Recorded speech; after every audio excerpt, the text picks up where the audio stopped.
Hi, I'm Ruth Shapira. Welcome to this episode of Inner Judaism, a podcast where you can experience the spiritual beauty of Judaism and the meaning it has for your own life. If you're listening to this in the second week of December, you know that we're in the midst of Hanukkah.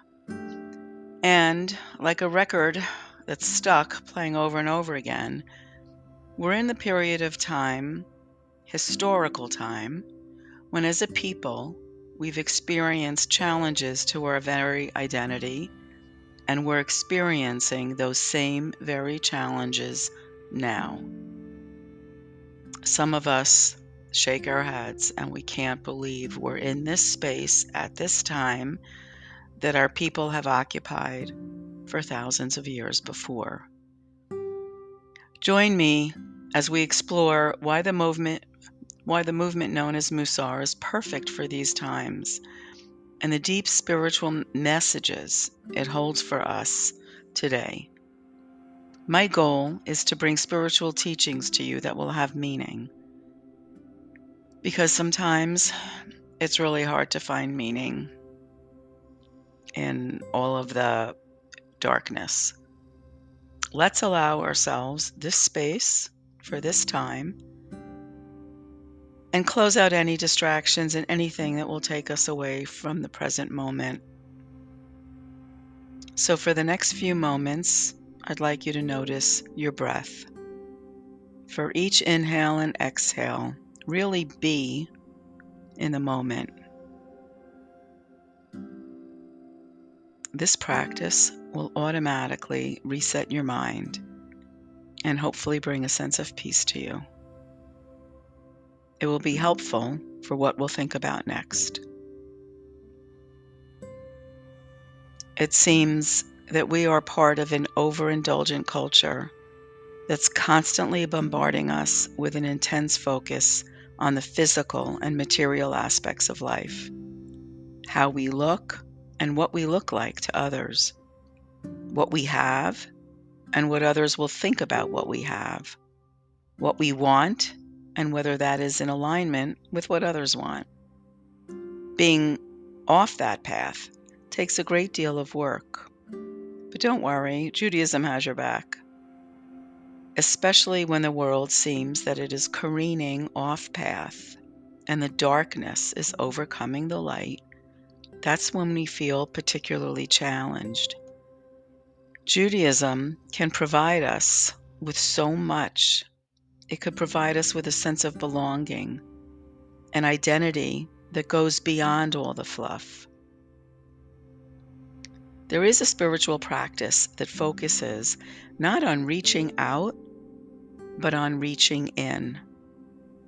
When we ask, what can I possibly do, especially in these times that will make a difference, when we see images on the news, when we're bombarded with calls for action and we're struggling so much with the hatred that's in the world and we just wish that it would all stop, how can we affect anything in the world? What changes can we make to set things right, to make things better? One of those answers is Mussar. While we can hope to influence the world, Mussar calls upon us to change ourselves and in the process create ripple effects that will ultimately change others. I know it's hard to imagine that focusing on yourself will seem anything other than selfish, but just hear me out a little bit. Mussar refers to specific Jewish texts, but it also means a discipline, a practice, and it's actually an orientation to life. And because it's so many things, it's actually hard to explain, which is why in some podcast episodes, I've only spoken about bits of it at a time. So let's just say that the point of Mussar is to become a better person. But this is the key. The purpose is not just for yourself, not to be selfish. So, in that way, it differs from therapy. Mussar is about learning about yourself, but actually for the sake of being selfless, for the sake of elevating yourself to a higher spiritual level. And that higher purpose has to do with being selfless and thinking about what you're set to accomplish here on earth for the sake of others, for the sake of doing good in the world, and for the sake of a higher calling that you sometimes sense in your own life. That higher calling is what I've called and some call the One, the force in the universe, or the unifying force in the world, or Hashem, or God. It's that higher spiritual level that calls us to be who we are meant to be, creatures made in the image of a higher good, creatures that care about others in this world, creatures that have an altruistic orientation. So it follows that we need to know how to get there, how to be better, so that every day we're seeing a change in ourselves. Imagine you can stop that Groundhog Day feeling and know that today is different than it was yesterday. And Mussar helps us to know what trips us up over and over again and what might hold us back in life.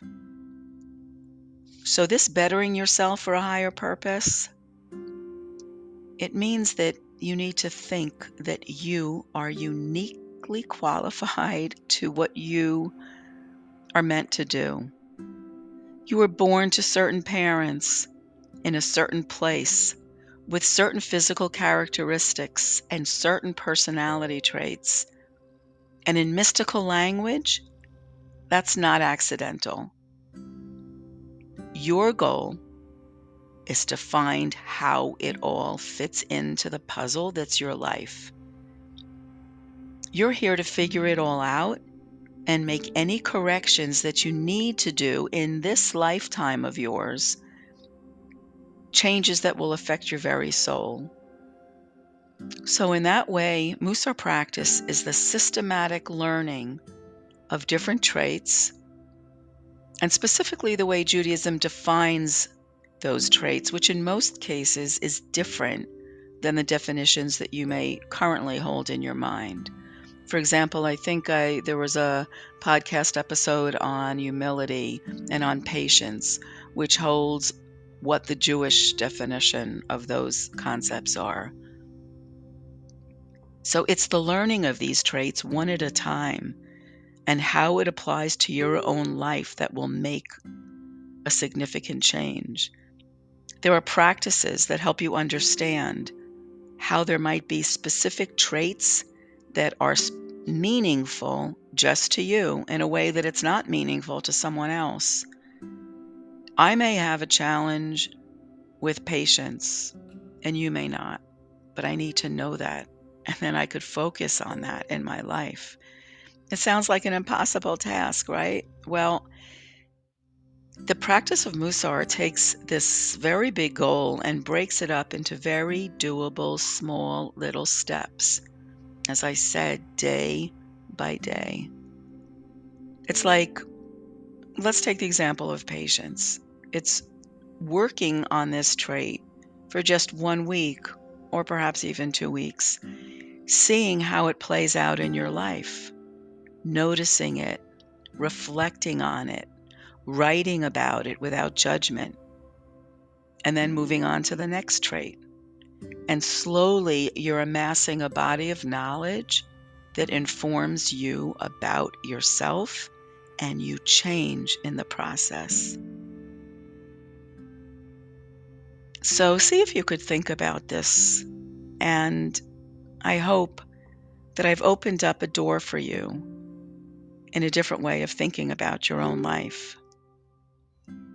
Thank you for listening and for involving yourself in the spiritual path of engagement and seeking out the deeper meaning that Judaism has for you.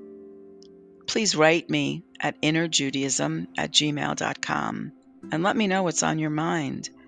I hope to hear from you, and I hope you'll revisit this podcast.